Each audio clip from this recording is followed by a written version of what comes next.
Talat braced himself against the bulkhead of the stealth lander, his Lorica Futura armor clicking softly against the metal as the craft banked between the burning towers of Kallax. The ancient Romans would have recognized the basic design of his battlesuit, the segmented plates, the distinctive chest piece, the shoulder guards that bore the eagle of the Confederation, even if they couldn't comprehend the hyper-alloys and reactive metals that made it virtually impenetrable. Through the view screen, he watched primitive missile defense systems trace red lines across the smoke-filled sky. The anti-aircraft fire reminded him of historical footage from Earth's Third World War, effective in volume but lacking the precision of modern Drydus weaponry. "Reminds you of New Damascus, doesn't it?"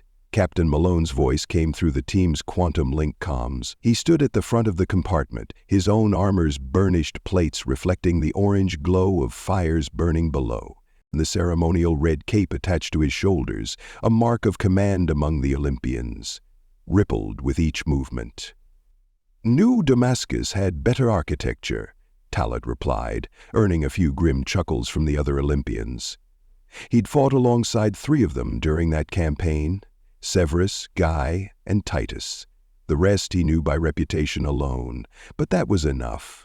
Nobody made it into the Olympians without proving themselves a dozen times over. The lander's internal lighting shifted to combat red as they descended below the cloud layer. Through gaps in the smoke, Talat could see the full scope of Klax's civil war. The city was a maze of concrete and steel towers, their brutalist architecture a testament to function over form. Many buildings bore the scars of artillery fire, their primitive materials crumbling where Drydus structures would have self-repaired. "A recent brief," Malone announced, activating a holographic display from his gauntlet. The ambassador's face appeared. Lucia Valerius, a woman Talo had helped protect during diplomatic missions on 3 other worlds. "Our primary objective is the extraction of Ambassador Valerius and her staff from the Drydus embassy. Secondary objective is the securing of diplomatic data crystals containing intelligence about arms shipments to both sides of this conflict." Talat checked his weapons charge for the 3rd time, a habit formed over 15 years of combat drops. The Gladius Mamater plasma rifle hummed with energy, its core pulsing with a soft blue light. Against the primitive body armor and kinetic weapons of Kallax's warriors, it was almost unfair. "Local forces are using primarily ballistic weapons and early-generation energy rifles," Malone continued, scrolling through tactical data. "Their most advanced tech dates from the Earth year 2200. However," he paused, making eye contact with each team member through their visors' polarized surfaces. "Quantity has a quality all its own. There are an estimated 2 million combatants in the city center alone." The lander lurched as a stray anti-aircraft round detonated nearby. None of the Olympians flinched. They'd all survived worse. "LZ in sight," the pilot announced. "Maintenance platform on the Sterling Guy Tower, level 47. Local sensors read it as a dead zone." Talon moved to the rear ramp with practiced efficiency, taking point position. Through his visor's enhanced display, he could see heat signatures of combatants in the floors below. Primitive soldiers with primitive weapons, fighting and dying for causes they probably barely understood. "Remember," Malone said as the craft settled onto the platform with a gentle thud, "we're not here to win their war. We get in, we get our people, we get out. For the glory of Drydus, or the glory eternal." The team responded in unison, an oath that dated back to the founding of their order. The ramp descended with a hydraulic hiss, and Talo was first out, his armored boots crunching on broken concrete. The air was thick with smoke and the taste of cordite, flavors that brought back memories of a dozen worlds and a dozen wars. The plates of his armor shifted silently with each movement. Centuries of Roman military tradition merged with the finest technology the Confederation could produce. As his team formed up around him, Talat activated his helmet's enhanced vision modes, mapping paths through the burning city below. Somewhere in this maze of steel and stone, Ambassador Valerius was waiting. And the Olympians had never failed to complete a mission. The real question was, how many would survive to complete this one? The maintenance shaft was barely wide enough for an Olympian in full armor. Talat led the way down, his boots finding purchase on metal rungs that were already ancient when the first colonies left Earth.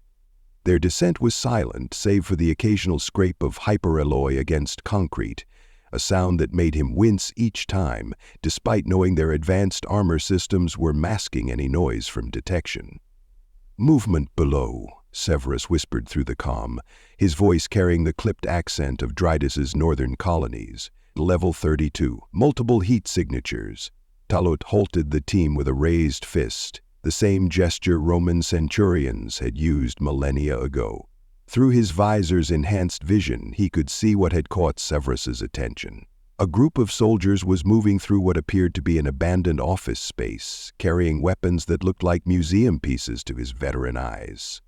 "Local militia," Malone confirmed from his position, 3 men up, third faction, based on their armbands. "Not our concern unless they make it our concern." The team held position as the militia passed below, their boots crunching on broken glass and debris. Talat watched through the gaps in the maintenance shaft's grating, noting their undisciplined weapon handling and poor tactical awareness. They never once looked up. Once the militia had passed, the Olympians continued their descent. They had another 27 levels to go before they could transition to the horizontal service tunnels that would lead them to the diplomatic quarter. The building's schematics, dated as they were, had proven accurate so far. The relative quiet was shattered by an explosion that shook the entire building. Chunks of concrete rained down the shaft, pinging off their armor. "Artillery strike 3 blocks east," reported Guy, their tactical analyst. "Pattern suggests they're walking it this way." "Double time," Malone ordered. "We need to clear this shaft before—" Another explosion, closer this time, cut him off. The building groaned, decades-old steel protesting against forces it was never designed to withstand. They descended faster now, armor servos whining as they compensated for the increased pace. Talat's mind raced through combat scenarios, calculating alternate routes, remembering similar situations from past deployments. The shaft would become a death trap if the building took a direct hit. They were passing level 28 when the first real challenge presented itself. The shaft opened into a vast atrium, its ceiling partially collapsed, creating a chaotic maze of twisted metal and broken concrete. More importantly, it was actively contested space. 2 factions were engaged in close-quarters combat across what had once been some corporation's grand lobby. Options. Malone's question came through their private channel. Talat studied the scene, his helmet systems identifying and categorizing threats. The fighting's concentrated on the ground level. If we stay high, use the structural damage as cover, we can cross above them. They're too focused on killing each other to look up. "Unless someone gets lucky with a stray shot," Titus added. "Always the pessimist." "Those weapons barely penetrate our armor at point-blank range," Talat countered. "At this distance, they'll feel like pebbles."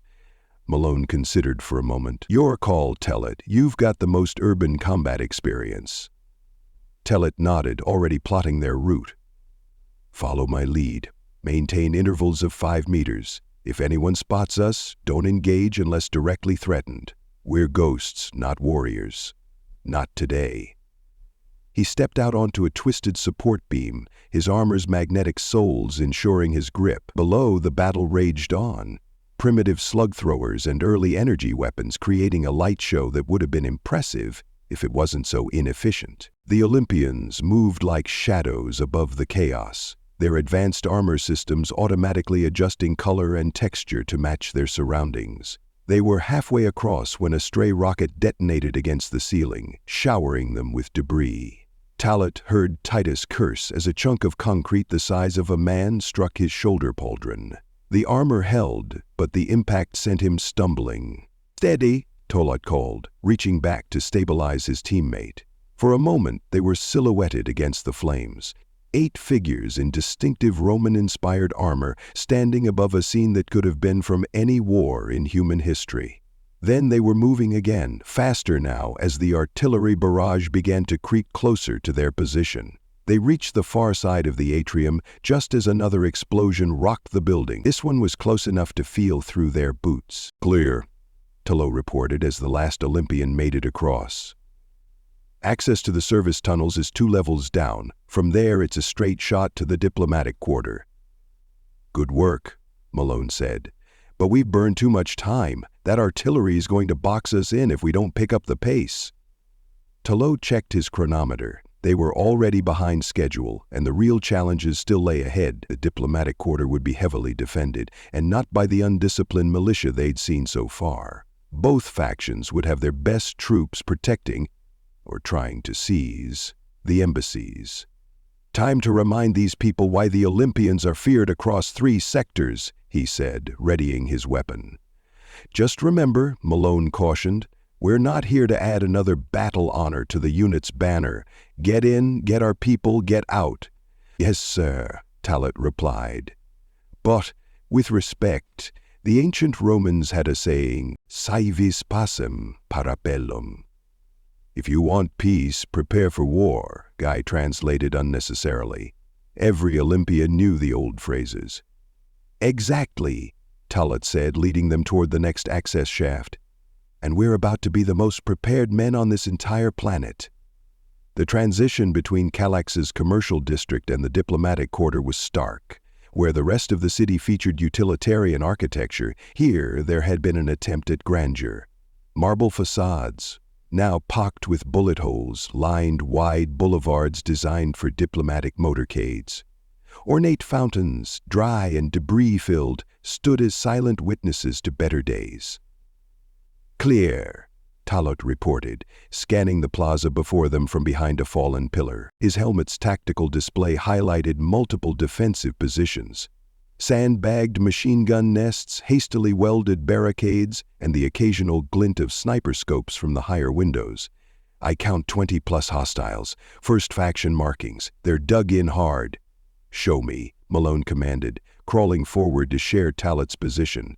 The captain was silent for a moment as he assessed the situation. The diplomatic quarter had been designed as a kill zone, broad avenues with minimal cover, overlooked by tall buildings perfect for defensive positions. In peacetime, it was meant to impress.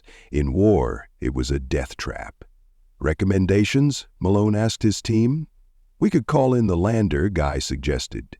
Quick extraction under covering fire. Severus shook his head. Too exposed. Those militia might be using ancient weapons, but there are enough of them to saturate the air with fire. One lucky hit on the lander, underground, Talat said suddenly, remembering something from his previous diplomatic protection tours. Every embassy in this sector is connected by maintenance tunnels. It was supposed to be a secure evacuation route. Supposed to be? Titus questioned. Standard procedure is to seal them during a crisis, Talat explained. But I'm betting neither faction knows about them. They're not on any public plans, and the local government kept them classified. Malone considered this. Access point? There. Talat pointed to what appeared to be a public refresher station.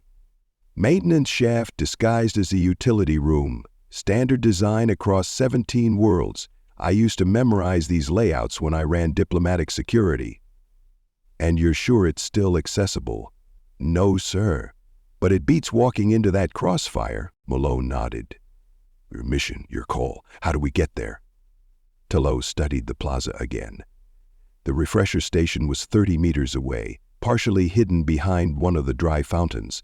The real challenge would be crossing the open ground without drawing attention. We go loud, he said finally, but not here. Guy, that therm paste you always carry? Guy patted one of his armor's auxiliary pouches. 3 charges. Plant one on the northeast corner of the plaza, biggest building you can access. Make it look like an artillery hit. Talo turned to the others. When it blows, they'll all look that way. Natural instinct. We move during the confusion. Risky, Malone commented. If they spot us, then we find out if our armor's as good as the quartermaster claims, Talo finished. But they won't. These militia fighters are predictable. They've never faced anything like us.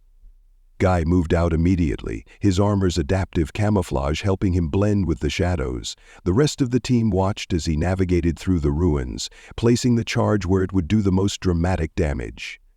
Ready. His voice came through the comm a few minutes later. On my mark, Talat said, tensing for action. 3, 2, 1, execute. The explosion was perfect, a massive fireball that sent debris raining across the plaza. As predicted, every defender turned to face the new threat, shouting in their harsh local dialect. Move! Talat commanded, and the Olympians sprinted forward as one. Their armor, despite its weight, allowed them to move with deadly grace.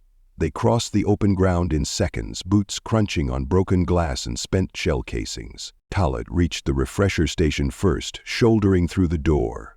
Inside, past the basic facilities, he found what he was looking for, a maintenance panel that looked no different from thousands of others across the city. But this one, he pressed his gauntlet against it in a specific pattern. For a moment, nothing happened. Then, with a soft hiss, the panel slid aside, revealing a narrow passage. In, Malone ordered as the first shouts of alarm went up outside. Someone had finally spotted them. The team filed in quickly, professional discipline overriding any instinct to rush. Talat went first, then Malone, then the others. Skye, bringing up the rear, tossed his remaining therm-paste charge back through the door before sealing the passage. The explosion covered their tracks nicely. Well, Titus commented as they began moving through the tunnel, subtlety is officially off the table. Subtlety was never an option, Talat replied, checking the tunnel's ancient mapping system. It still functioned, barely. We're in a war zone. Best we can hope for is controlled chaos. How far to the embassy? Malone asked. 300 meters. Talat pointed to a junction ahead. These tunnels run in a grid pattern. Drydus embassy is northwest. Assuming the tunnels haven't collapsed, he left the thought unfinished as distant explosions rumbled above them. The diplomatic quarters' peaceful days were long gone. Now it was just another battlefield. Fortune favors the bold, Skye quoted, another ancient Roman saying that had survived the centuries. Fortune favors the prepared, Talat corrected him, checking his weapon. And we're about to be very prepared indeed. They moved deeper into the tunnel network, their armor's enhanced sensors piercing the darkness. Somewhere ahead lay their objective, and now at least they had a fighting chance of reaching it, assuming, of course, that the tunnels held more friends than enemies. The entrance to the Drydus embassy's sublevel was exactly where it should have been, marked by the distinctive eagle seal that even decades of neglect couldn't fully obscure. Talat ran his gauntlet over the ancient scanner, and for a tense moment, nothing happened. Should have brought a demo charge, Titus muttered. Then the door sighed open, responding to codes embedded in Talat's armor. Codes that hadn't changed since his days in diplomatic security. Some traditions, it seemed, died harder than others. Life signs above, Skye reported, studying his tactical display. Multiple signatures on the upper floors, moving in patrol patterns. Professional, Talat noted. Not militia. These will be first faction regulars. He'd seen their type before. Career soldiers who'd seized the chance for power when the Civil War erupted. They wouldn't break and run like the militia they'd avoided earlier. Ambassador's beacon? Malone asked. Active, but weak. 3 floors up, northwest corner, probably the panic room. The team moved into the embassy's lower level, advancing through storage rooms filled with abandoned diplomatic supplies. Everything of value had been looted long ago, leaving only worthless papers and empty containers bearing the Drydus seal. Hold! Talat called suddenly, dropping to one knee. His helmet's enhanced vision had caught something the others might have missed. A thin wire stretching across the corridor at ankle height. Primitive but effective, Severus commented as they carefully stepped over the tripwire. They've had time to fortify. Makes sense, Talat replied. Embassy would make a perfect command center, hardened communications, independent power supply, defensive positions. They found more traps as they ascended. Pressure plates, motion sensors, even a few anti-personnel mines that might have been deadly to unarmored troops. But against Olympian armor and training, they were little more than nuisances. The first real resistance came at the grand staircase leading to the main floor. Two guards, better equipped than the militia they'd seen earlier, were playing cards at a makeshift barricade. They died without raising the alarm, Talo's silenced plasma rifle leaving nothing but scorched armor and the lingering scent of ozone. "Main floor secured," Malone reported minutes later. "Guy, Titus, hold position here. Rest of us, push up." The second floor told the story of the embassy's fall. Blast marks scarred the walls, and spent cartridges littered the floor. Here and there, darker stains spoke of battles fought and lost. But it was the third floor that brought them to a halt. 12 hostiles, Talot counted, watching through a doorway as First Fashion troops patrolled the corridor leading to the panic room. Well-armed, energy weapons probably stolen from the embassy's armory. "We need them all," Malone said. "Can't risk one raising the alarm." Talot studied the layout, remembering old briefings about embassy security. "Air filtration system," he said finally. "Every embassy has emergency gas protocols. We can trigger them remotely if someone hasn't disabled the controls." "Knock out the whole floor?" Severus asked. "No," Talot corrected.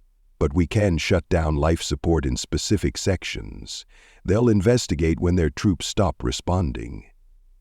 "And walk right into our arms," Malone finished. "Do it." It took precious minutes to access the environmental controls and longer still to ensure they could trap their enemies without endangering the ambassador. But when they were ready, the plan worked perfectly. The First Faction troops responded exactly as predicted. When their comrades began dropping from lack of oxygen, they rushed to help, abandoning proper tactical procedure in their panic. The Olympians took them down in groups of 2 and 3, silent and efficient. When it was done, Talot stood before the panic room's reinforced door, keying in his access code. For the second time that day, ancient protocols recognized his authority. The door opened to reveal Ambassador Valerius and her staff, 3 men and 2 women, all wearing sealed diplomatic environment suits, standard procedure during embassy lockdown. "Took you long enough," Valerius said, her voice sharp despite her obvious relief. "I hope you have an extraction plan that doesn't involve walking back through that war zone." "Yes, ma'am," Talot replied. "But first, the data crystals, are they secured?" The ambassador pulled a small case from her suit's chest compartment. "Everything we discovered about who's really arming both sides. Enough evidence to prove outside interference. This could expand the war beyond Kallax if it falls into the wrong hands." "Then we should," Talot began, but a massive explosion from below cut him off. The building shook, and alarms that had been silent for hours began to scream. "Multiple breaches!" Guy's voice crackled through the comm. "Both factions hitting us from all sides. They must have been watching, waiting for us to find the ambassador." Malone's response was immediate. "New plan. We fight our way out." "Talot, you've got point. Keep the ambassador alive at all costs." "Yes, sir," Talot acknowledged, checking his weapon's charge. To the ambassador he added, "Stay close. This is about to get interesting." "Interesting?" Valerius managed a grim smile. "I was at New Damascus too, soldier. I remember how your unit handles interesting." "Then you know to duck when I say duck," Talot replied, moving to the door. "Olympians, form up on me. Time to remind these people why the Drydus Confederation is feared across known space." The sounds of battle rose from below as their enemies fought their way up through the embassy, but Talot wasn't worried. He'd survived worse odds, and now they had something worth fighting for. Not just a mission, but evidence that could prevent similar wars on countless other worlds. "The glory eternal," he whispered, and led his team into battle. "Down!" Talot shouted as another rocket streaked through the corridor. The ambassador and her staff dropped instantly. They'd learned quickly after the first near miss. The rocket detonated against a reinforced wall, showering them with debris that pinged harmlessly off the Olympians' armor. "This route's compromised," Malone called from his position at the rear. "Talot, alternatives?" Talot's mind raced through the embassy's layout. They'd been fighting their way up for the past 20 minutes, trying to reach the roof where their extraction team was waiting. But both factions had deployed their elite troops and the building was rapidly becoming a death trap. "Maintenance shaft, 2 corridors over," he replied. firing a burst from his plasma rifle that sent a group of First Faction troops diving for cover. Runs all the way to the roof, narrow but defensible. "Better than dying here," the ambassador commented dryly. Despite the situation, she'd maintained her composure. Talat was reminded why she'd been chosen for such a sensitive diplomatic post. "Guy, Severus, cover 6, Malone ordered. "Everyone else move." They fought their way through smoke-filled corridors past offices where they'd once conducted the peaceful business of diplomacy. Both factions were pressing hard, using stolen energy weapons alongside their primitive arsenals. The air crackled with plasma bolts and buzzed with kinetic rounds. "Contact front," Titus called out. A squad of Second Faction troops had emerged from a side office, wearing salvaged combat armor and carrying what looked like mining tools converted to weapons. Talat didn't hesitate. He charged forward, his armor's servos whining as he slammed into their line. The impact sent 3 enemies flying, their makeshift weapons useless against his advanced protection. The rest fell back, breaking formation, a fatal mistake. The Olympians cut them down with practiced efficiency. "Shaft access ahead," Talat reported, stepping over the fallen. 20 meters. They reached the maintenance shaft just as another explosion rocked the building. This one was different, lower, more powerful. "They're targeting the foundation," Guy warned. "Building integrity at 60% and falling." "Inside, now," Malone ordered. They helped the ambassador and her staff into the shaft first, then began their fighting retreat. Guy and Severus held the corridor, their weapons creating a wall of plasma that kept the enemy at bay. The shaft was a tight fit, especially for troops in full armor, but they made it work. Talat led the way up, with the civilians sandwiched between pairs of Olympians. Below them, the sounds of battle grew louder as their enemies realized where they'd gone. 10 floors to the roof," Talat called down. "Ambassador, how are your people holding up?" "We'll make it," Valerius replied, though her breathing was labored. "Just get us to that extraction point." Another explosion shook the building. Metal groaned, and for a heart-stopping moment, Talat thought the shaft might tear free from the wall, but the ancient engineering held. "Multiple targets below," Severus reported. "They're in the shaft." "Keep climbing," Malone ordered. "We'll handle them at the top." They emerged onto the roof into chaos. The night sky was alive with tracer fire and anti-aircraft rounds. The embassy's landing pad, their intended extraction point, was a crater. Malone to Chariot Actual, the captain keyed his long-range comm. "Primary LZ is hot. Request alternate pickup." The response came through, garbled with static. "Hang tight, Olympian, we're improvising." "Sir!" Guy pointed to the adjacent building. A civilian transport was rising from behind it, its primitive engines straining. At its controls, Talat could just make out the distinctive armor of another Olympian. "Backup plan," Malone explained with grim satisfaction. "Commandeered it an hour ago, just in case." The transport wasn't pretty. It looked like it had been assembled from spare parts, but it was their only chance. The gap between buildings was at least 10 meters. "You can't be serious," one of the ambassador's staff protested. "First rule of the Olympians," Talat said, checking the distance again. "Always have a backup plan. Second rule, the backup plan is usually crazy." Enemy fire began to pepper the rooftop as the first pursuers emerged from the shaft. The Olympians returned fire, creating a perimeter around their civilians. "Ambassador," Malone said, "we're going to throw you." To her credit, Valerius didn't argue. She simply nodded and gripped the data case tighter. "Try not to miss." One by one, they threw the civilians across the gap. The transport side door was open, with 2 more Olympians waiting to catch them. Each jump seemed to take an eternity, but each landing was perfect. "Last group," Malone shouted as more enemies poured onto the roof. "Talat, you're with them. We'll hold here." "Sir?" "That's an order, soldier. The ambassador and that data are priority. Go!" Talat wanted to argue, but 15 years of discipline won out. He backed toward the edge of the roof, providing covering fire as his captain and 2 teammates held the line. The jump felt longer than the others. As he sailed through the smoke-filled air, time seemed to slow. He could see Malone and the others standing like ancient Roman legionaries against a tide of enemies. He could see the ambassador's face, watching from the transport, clutching the case that might prevent this war from spreading. Then he was inside, rolling to his feet as the transport banked away from the building. Through the open door, he watched as Malone triggered what had to be his last thermpass charge. The explosion consumed the rooftop in a ball of plasma, taking enemies and defenders alike. "Close it," he ordered, his voice rough. The door slid shut as they accelerated away from the burning city. "Sir," the pilot called back, "we're being painted by multiple targeting systems." "Understood."